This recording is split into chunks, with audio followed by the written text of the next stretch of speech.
말씀은 구약성경 시편 50편 23절 말씀입니다. 구약성경 839쪽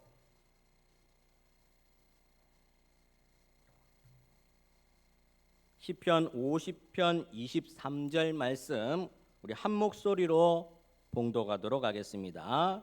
스크린을 참조해 주시면 되겠습니다. 감사로 제사를 드리는 자가 나를 영화롭게 하나니 그의 행위를 옳게 하는 자에게 내가 하나님의 구원을 보이리라. 아멘. 할렐루야. 태풍도 지나가고 또 풍성한 또 가을의 결실을 맺는 한가위 추석을 또 맞이하게 돼서 또 원근 각처에 나가 계신 분도 계시고 또 오시는 분도 계시는데 우리 오신 분들을 위해서 환영의 박수 한번 부탁을 드리겠습니다. 네, 환영합니다. 주의 큰 복이 말씀으로 은혜가 되는 귀한 시간 되기를 축원합니다. 지금은 우리 최대의 명절인 그 추석 한가위를 보내고 있습니다. 세상 사람들은 친지들과 가족들과 또 부모님들과 성묘를 하거나 또 제사를 지내거나 이렇게 추석을 보냅니다. 하지만 우리 성도들은 주님의 이 전에 나와서 주님께 예배를 드리거나 또는 또 각처에서 가정에서 온 가족 함께 모여 가정 예배를 드리는 것도 있습니다. 어떻게 보면 세상 사람들이 우리를 볼 때에 아이고 저 근본도 없이 조상도 모르는 그런 사람들이 아닌가 비난할 수도 있겠지만 사실 이 진정한 추석의 의미를 잘 한번 되새겨 본다면 우리 성도들이 진짜로 은혜 받고 진짜로 추석을 잘 보내는 주의 백성인 줄을 믿으시기를 바랍니다. 추석은 온 가족이 함께 감사를 나누는 귀한 명절입니다. 감사라는 것이 어떻게 누구와 무엇을 나누는지에 이 명확한 근거를 안다면 아마 오늘 이 추석 명절은 저와 여러분에게 아주 뜻깊고 행복한 명절이 될 줄 믿습니다. 사랑하는 여러분, 이렇게 한번 주위에 계신 분들에게 한번 인사를 나누겠습니다. 추석 명절 잘 보내시기를 바랍니다. 한번 인사를 나누시길 바랍니다. 좌우에 계신 장로님, 권사님, 성도님, 집사님, 예, 잘 보내시기를 바랍니다. 또 이렇게 한번 하겠습니다. 감사합니다. 시작. 감사합니다. 뭘 감사해야 될지 모르겠죠. 오늘을 함께함에 감사합니다. 감사합니다. 감사가 넘치고 행복함이 넘치는 여러분들이 되기를 축원합니다.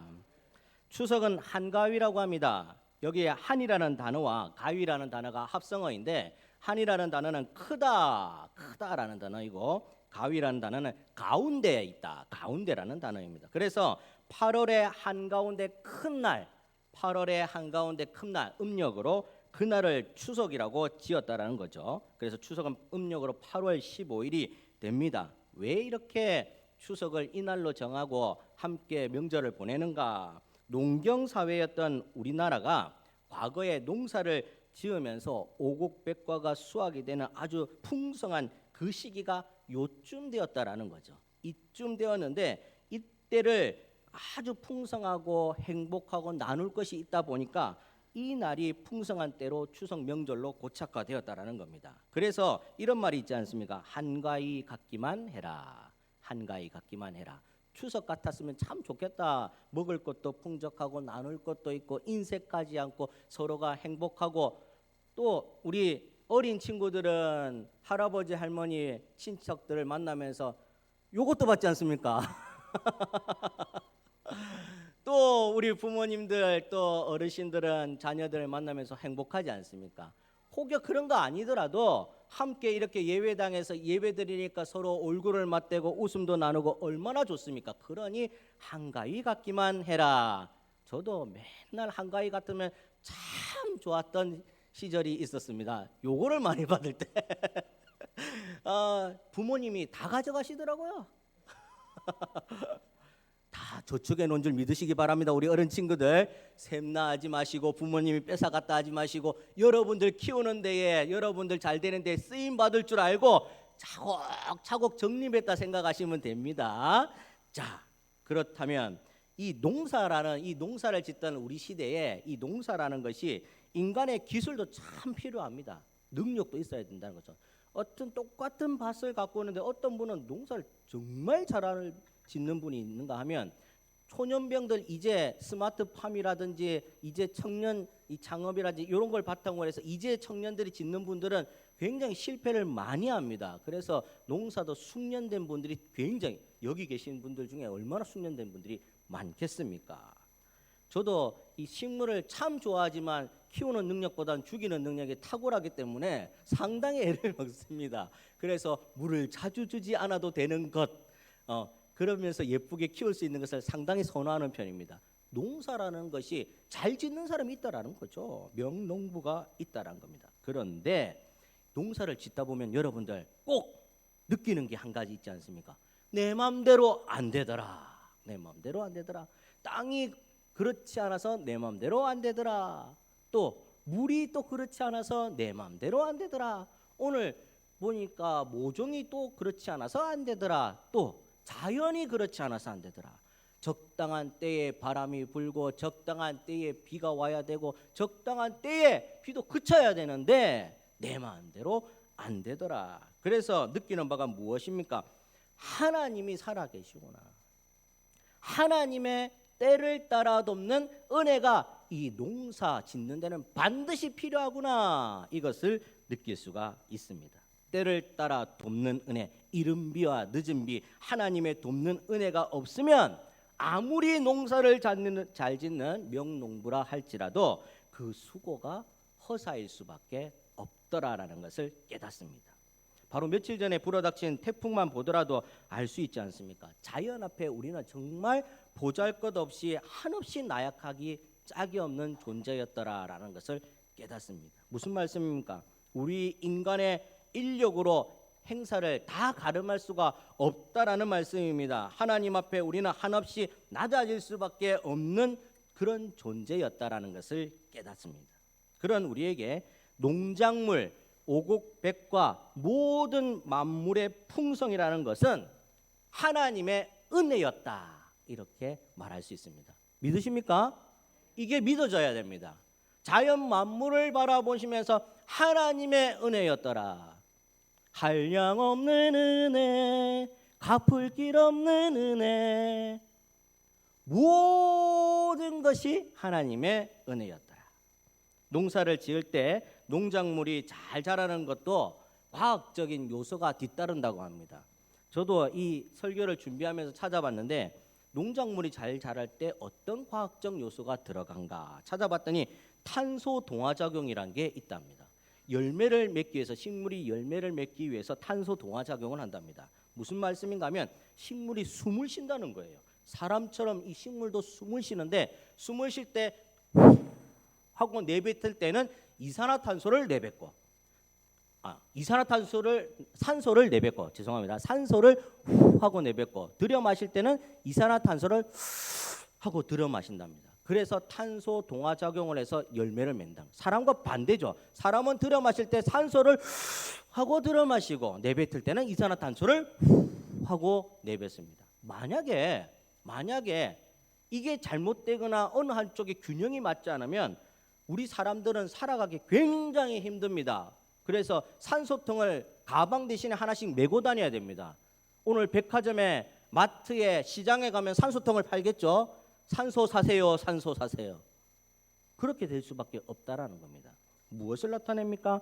식물과 사람과 모든 만물이 조화를 이루면서 성장하고 열매를 맺는데 이 모든 결론을 쫓아가서 보면은 다 하나님의 은혜였더라. 하나님의 은혜였더라. 언덕 하나 삐걱댐이 없이 톱니바퀴가 탁탁탁탁 물려가듯이 맞아 떨어지는 것 하나님의 은혜였더라. 이 모든 것이 과학적 사고나 이치로 가름할 수가 없습니다. 증명할 수가 없다니까요. 아무리 과학이 발전하고 우리의 사고가 뚜렷하게 명확하다 할지라도 모든 자연 만물의 성장 과정들을 과학으로 증명할 길이 없다라는 겁니다. 불가능하죠. 왜 그렇습니까? 하나님의 은혜로 된 것이기 때문에 그렇습니다. 그래서 이 사실을 하나님을 모르는 사람도 하나님을 모르는 이 세상 사람도 늘 감사하고 즐거워하는 마음으로 이 추수 때가 되면은 하나님 대신에 조상신을 숭배하고 태양도 숭배하고 자연도 숭배하면서 감사의 절기를 지키는데 그런 날들이 명절이더라라는 겁니다. 이 감사의 절기가 추석이더라라는 거죠. 그런데 오늘 성도인 우리는 하나님의 마음을 잘 알지 않습니까? 하나님의 은혜가 무엇인지를 배우고 깨닫고 느꼈던 분들이 아닙니까? 그러니 오늘 이 추석 명절이 우리에게 닥쳐온 이 이유와 과정과 결과가 어떻게 이루어진지를 잘 알고 있으니 이 추석이란 이 명절 또 설날이란 그런 명절들이 정말 성도의 명절이었다라는 것을 깨달을 수가 있다는 겁니다. 하나님의 은혜로 감사로 주어진 이 날들이 단연코 우리 성도들에게는 정말 돋보이고 큰 의미를 가지는 명절이었다라는 것을 깨닫습니다. 시편 50편 오늘 본문 말씀은 하나님의 부르심에 대한 바른 예배가 무엇인가를 우리에게 가르쳐주고 있습니다. 그 시편 50편 상단 부분에 보면 표제어가 담겨져 있는데 그 표제어에 뭐라고 적혀 있냐면 아삽의 시, 한번 성경에 보십시오. 아삽의 시라고 되어 있습니다. 시편이 총 150편으로 이루어져 있는데 표제어에 시편 기자의 이름을 담긴 곳이 총 101편입니다. 그 중에 다윗이 73편을 썼고 그 다음에 많은 시편을 쓴 분이 바로 아삽이라는 사람입니다. 이 아삽이 어떤 사람인가? 음악가였고 시인이었다는 거죠. 다윗 왕과 솔로몬 시대 그 시대의 아삽은 해만과 여두둔과 더불어서 찬양을 인도하는 사람 중에 한 명이었습니다. 그러니 이 아삽이 찬양 대장쯤 안 됐겠습니까? 그리고 역대하에 보면 이 아삽을 선견자라고 불리우고 있습니다. 그래서 아삽을 오늘날로 말하면 찬양 대장 겸 지휘자 겸 찬양을 담당하는 목회자였더라 해도 무방하듯 싶습니다. 그러니 이 아삽이 오늘 찬양을 드리면서 하나님 앞에 예배를 드리는데 바른 예배란 이런 것입니다 라고 오늘 우리에게 설명을 하고 있습니다. 하나님께 예배를 드릴 때 형식만 갖추고 하는 것이 아니라 진정한 감사 찬송이 흘러넘치는 예배가 되어야 합니다. 내면적인 준비가 없는 그냥 예물만 덜렁덜렁 성경책만 덜렁덜렁 들고 다니는 예배가 아니라 하나님 앞에 참된 모습의 예배가 있어야 합니다 라고 우리를 교훈하고 있습니다. 그래서 시편 50편은 이 세상을 창조하시고 지금도 우리와 함께 하시며 섭리하시는 하나님께 우리가 어떻게 예배를 올려드려야 하는가 여기에 초점이 있다라는 겁니다. 그 초점이 무엇입니까? 오늘 시편 50편의 가장 핵심되는 초점은 바로 앞에서 계속 말씀드렸던 감사입니다. 감사의 삶이 토대로 된 예배가 오늘 우리에게 있어서 정말 하나님께서 기뻐 받으시는 바른 예배다라고 이야기합니다. 감사는 우리 인생의 가치를 세웁니다. 믿으시길 바랍니다. 감사는 성도인 우리 본분의 자세인 줄을 믿으시기 바랍니다. 감사는 앞날을 더 밝아지게 하는 등불이 될 수 있다는 것을 믿으시길 바랍니다. 이 감사가 바로 추석 이 명절의 핵심이라는 겁니다. 그러므로 성도에게 있어서 추석과 같은 명절이 더 큰 의미를 가지고 있습니다. 따라서 오늘 이 감사에 대해서 깊이 깨닫는 저와 여러분이 되기를 간절히 축원합니다. 오늘을 살아가는 인생길에서 늘 꽃길만 있으면 좋겠습니다. 그래서 제가 그 추석 명절날 우리 아는 분들에게 카톡을 딱 보내는데 이모티콘을 몇 개를 한번 사봤습니다. 보니까 그곳에 한가히 꽃길만 걸으세요 이렇게 돼 있더라고요. 전부 다 꽃길 가고 싶거든요. 좋은 길 가고 싶고 행복한 길 가고 싶은 게 모든 사람의 마음입니다. 아마 하나님도 우리를 바라보시면서 꽃길만 걷기를 원한다 이렇게 생각하실 겁니다. 그런데 인생 살다 보면 여러분들 많이 깨닫지 않습니까? 좋은 소식만 있는 것이 아니더라는 거죠. 나쁜 소식도 있습니다. 언제나 좋은 일만 일어나는 게 아니라 늘 나쁜 일도 겹쳐서 일어날 때도 있습니다. 전도서 말씀에 보면 하나님께서 좋은 일과 나쁜 일을 모두 허락하셨다. 우리 인생을 그 허락하신 대로 이끌어 가셨다고 이야기합니다. 좋은 일과 나쁜 일, 행복과 불행, 밝은 날과 어두운 날이 공존하면서 우리와 같이 있더라는 겁니다. 항상 좋기만 한 것이 아니라 나쁠 때도 똑같이 따라오더라는 거죠. 어느 남편이 아내에게 막 달려옵니다. 봉투를 하나 딱 꺼내면서 아내에게 딱 내밉니다. 여보, 이 안에 1억 들었어. 1억. 어휴, 얼마나 좋겠습니까? 아마 아내분들은 행복했을 겁니다. 딱 받으면서 1억이야 1억. 복권 당첨됐어. 아니 1억. 봐봐. 딱 열어보니까 진짜 1억 맞거든요. 수표에 1억 적혀 있는 겁니다. 행복합니다. 그런데 남편이 이야기합니다. 여보, 근데 나쁜 일도 있어.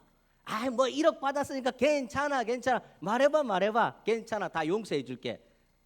여보, 퇴직금이야. 1억은 받았는데 퇴직금이랍니다. 직장이 잘린 거죠. 끝났다는 겁니다. 좋은 일만 있는 것이 아니라 나쁜 일도 같이 올 때가 많다라는 말씀입니다. 이것이 인생길입니다. 우리가 가는 행로라는 말씀입니다. 여러분들, 이러한 삶이 우리에게 닥쳐온다면 여러분들은 감사하는 쪽에 서겠습니까? 아니면 낙심하고 실망하고 고난 쪽에 앉아 있겠습니까? 어느 쪽에 마음이 기울어지겠습니까? 감사한 쪽에 있는 사람들은 창조주 하나님을 믿음으로 담대하게 승리하는 사람이 될 줄 믿습니다. 반면에 고난 쪽에만 계속 머무르고 낙심하고 실망하고 어두운 것을 보려고 애쓰고 찾아가는 분들은 뭐가 해도 안 될 때가 참 많이 있습니다.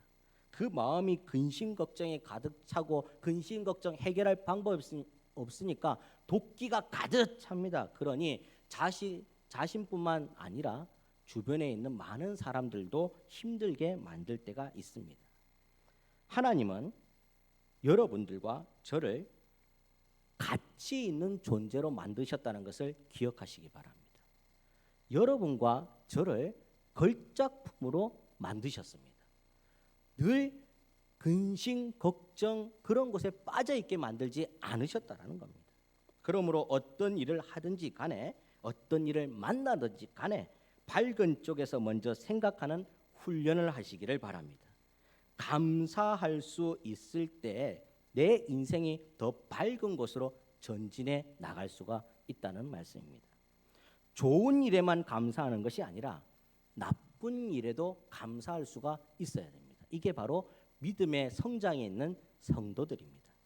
그래서 범사에 감사하라 할 때 이 범사라는 단어가 모든 일이라고 지난번에 한번 말씀을 드렸습니다. 모든 일에 감사하라 했을 때 이 모든 일 여기에 키포인트가 있는 것이 아니라 뒤에 따라오는 단어에 포인트가 있습니다. 여러분들 모든 일로 인하여 감사하는 것이 아니길 바랍니다. 모든 일로 인하여 감사하는 것이 아닙니다. 모든 일 가운데 감사하는 겁니다. 늘 좋은 것만 찾아서 감사할 수가 없지 않습니까? 늘 행복한 것만 찾아서 감사할 수가 없습니다. 모든 일 가운데 좋은 것도 있을 수가 있고 하다 보니 낙담되는 일들도 있을 수가 있고 해보니까 안 되는 것도 있습니다. 그렇지만 그런 모든 일 가운데에 감사해서 승리하는 저와 여러분이 되기를 간절히 축원합니다. 나쁜 일이 일어났는데 목사님 어떻게 매번 감사할 수 있습니까? 그거 안 되더라고요. 맞습니다. 쉽지 않습니다. 어떻게 나쁜 일이 설상가상으로 이렇게 찾아오는데 감사할 수 있습니까? 눈물이 앞을 가리고 가슴을 쥐어뜯고 답답한 일이 오는데 어떻게 그 가운데 감사가 됩니까? 쉽지 않습니다. 그런데 성경에는 하나님 말씀에는 그런 나쁜 일 가운데서도 낭망하지 않고 하나님을 바라보게 하심을 감사하라고 이야기합니다. 아무 문제 해결이 안 됐습니다. 지금 눈 뜨고 밖에 나가면 그 일이 산적합니다. 해결할 방법 아직 없습니다. 누가 도와줄 사람도 없습니다. 답답합니다. 그런데 그때에 눈을 들어 산을 보라. 나의 도움이 어디서 올 것 천지 만물을 지으신 여호와 하나님께로다. 하나님을 그냥 한번 쳐다볼 수 있음에 감사하시길 바랍니다. 그런데 희한합니다. 정말 기가 막힙니다. 절묘합니다. 그때 해결점이 생깁니다. 해결점이 반드시 생깁니다. 그래서 하나님을 바라보게 하심을 감사해야 되는 겁니다. 이것이 바로 성도인 우리의 인생입니다. 시편 119편 71절에 보면 고난당한 것이 내게 유익이라. 이로 인하여 내가 주의 율례를 배우게 되었나이다. 고난을 통해서 하나님께서 어떻게 역사하는지를 배웠습니다. 아무것도 없을 때에는 그냥 마냥 행복한 줄 알았는데 고난이 좀 있고 내가 겪다 보니 그곳에서 하나님께서 어떻게 나를 이끌어 가시는지를 배우게 되었습니다 라고 고백합니다. 하나님은 우리에게 고난과 함께 이겨냄을 통해 감사함을 주십니다. 인생이 멋지다는 것을 가르쳐 주십니다. 시편 기자는 고난 중에 하나님 말씀이 위로가 되었다고 고백합니다. 시편 119편 59절에 이 말씀은 나의 곤란 중에 위로라. 내가 힘든 중에 위로라. 절망 중에 위로라. 낙담 중에 위로라. 실패한 중에 위로라. 그래서 오뚜기처럼 벌떡 일어나는 겁니다. 다시 한번 해보자라는 용기가 생기는 거죠. 여러분들 실패해서 넘어지면 그냥 오늘 날이 멸망으로 치닫습니까? 주님께서 오늘 내가 실패했다고 해서 바로 오셔서 나를 데려가십니까? 아닙니다. 아닙니다. 일어서서 다시금 나아갈 수 있는 또 다른 날들이 있다라는 겁니다. 그러니 고난 중에 위로라. 추석은 풍성하고 행복한 절기입니다. 그렇지만 이 풍성함을 만들기 위해서 이 오곡백과들은 가정 풍파를 견디고 열매를 맺어서 나온 것들입니다. 농부는 피와 땀으로 가꾸었던 겁니다. 이런 힘든 일들이 있어서 우리가 오곡백과를 누린다라는 겁니다. 마찬가지로 고난과 하나님의 위로가 우리 인생에는 늘 존재합니다. 그래야 우리가 성장할 수 있기 때문입니다. 그러므로 감사로 예배를 드리고 하나님을 영화롭게 하는 진정한 성도가 되시기를 간절히 축원합니다. 시편 50편의 핵심은 감사라고 말씀을 드렸습니다. 그러면 이 감사로 예배드리는 사람이 구체적으로 어떤 사람들인가? 첫 번째로 그 사람은 오늘 여기 계신 저와 여러분인 줄을 믿으시기 바랍니다. 오늘 하나님의 충만한 은혜를 받는 감사로 드리는 예배를 드리는 사람은 이곳에서 예배드리는 저와 여러분입니다. 두 번째로 어느 곳에 있든지 간에 주의 교회를 생각하고 하나님 말씀을 기억하고 온 가족이 모여서 함께 예배드리고 함께 나누는 그 자리가 될 줄 믿습니다. 그곳에 천국이고 감사가 있는 것입니다. 23절 말씀, 감사로 제사를 드리는 자가 나를 영화롭게 하나니 그의 행위를 옳게 하는 자에게 내가 하나님의 구원을 보이리라. 어떤 사람이 하나님 앞에 기쁨을 받는 사람입니까? 감사로 예배를 드리는 사람이 하나님 앞에 기쁨 받는 사람입니다. 삶으로 하나님 앞에 나아가는 사람들, 그런 사람들이 하나님의 능력이 되고 기쁨이 됩니다. 향기로운 제물, 모든 것을 순수하고 진실되게 드리는 향기로운 제물을 올려드리는 사람이 하나님의 기쁨이 됩니다. 그 행위가 하나님 앞에 바르게 된 사람이 바로 삶의 예배를 드리는 하나님의 기쁨이 됩니다. 이렇게 감사의 예배를 드리는 사람들은 하나님의 심판에서 벗어나서 하나님의 구원, 복을 받는 성도가 될 줄 믿으시기 바랍니다. 최종 승리가 바로 이러한 분들의 것입니다. 우리 발명왕 에디슨 아시죠? 에디슨이 귀가 안 들려요. 귀가 안 들리는데 발명왕이 되었어. 발명왕. 기자가 찾아와서 인터뷰를 합니다. 아이고 에디슨님, 어떻게 귀가 그렇게 안 들리는데 이렇게 훌륭한 발명품들을 잘 만드십니까? 혹시 실험하거나 연구할 때에 귀 안 들리는 것 때문에 힘들지 않습니까? 했더니 에디슨이 이런 말을 했답니다. 아닙니다. 저는 안 들려서 너무 좋습니다. 안 들리니까 집중할 수 있어서 좋습니다. 누가 뭐라 해도 나는 연구만 하면 되니, 발명만 하면 되니, 하나님 앞에 이것을 감사합니다. 감사합니다. 연구에 몰두할 수 있게 하셔서 감사합니다. 귀가 들리지 않는 것은 어떤 사람들에게는 굉장히 불편합니다. 모든 사람 귀 안 들리는 것 때문에 불편합니다. 그런데 한편으로는 감사하다고 이야기합니다. 일에 집중할 수 있기 때문에 감사하다고 이야기합니다. 오늘 한가위 추석 풍성한 명절을 보내는 것, 어떤 사람들한테는 굉장히 좋은 일입니다. 행복한 일입니다. 이 풍성한 추석날 온 가족이 예배드려서 좋고, 함께 윷놀이도 하고 뭐 함께 맛있는 것도 먹고 얼마나 좋습니까? 얼마나 행복합니까? 그런데 한쪽 구석에는 눈물로 나를 보내는 분들이 있습니다. 외롭고 슬프고 힘들고 안타깝고 애처롭게 보내시는 분들 있습니다. 병원에서 질병 가운데 마음이 아파서 힘든 분도 있습니다. 어떤 이들은 농작물이 풍성하게 잘 되어서 기쁘지만, 어떤 사람들은 그 풍성한 농작물들 어떻게 팔까, 팔로가 꽉 막혔는데 어떻게 하면 좋을까 걱정돼 하는 분도 있습니다. 어떤 사람들은 가족들이 많이 모여서 행복한 분도 있습니다. 그런데 어떤 사람들은 가족의 아픔이 생각나니까 아프고 쓰라리고 가슴 저미는 분도 있다라는 말씀입니다. 세상으로 본다면 추석이 추석 같지 않을 때가 참 많을 때가 있는 분들이 있다라는 말씀입니다. 그런데 추석의 진정한 의미는 무엇인가? 그렇지만 감사합니다. 그렇지만 감사합니다. 이 의미는 세상의 눈만으로는 그 깊이와 넓이와 높이를 깨달을 수가 없습니다. 성도인 우리가 깨닫는 거죠. 하나님을 믿고 하나님의 은혜를 충만하게 받은 우리가 지금 깨닫고 있는 줄 믿으시기 바랍니다. 추석의 진정한 의미는 고난 중에서도 승리와 희망을 주시는, 그 희망이 또 사실이 되어서 보증처럼 내게 탁 닥쳐오는, 그렇게 인도해 주시는 주님 때문에 감사함입니다.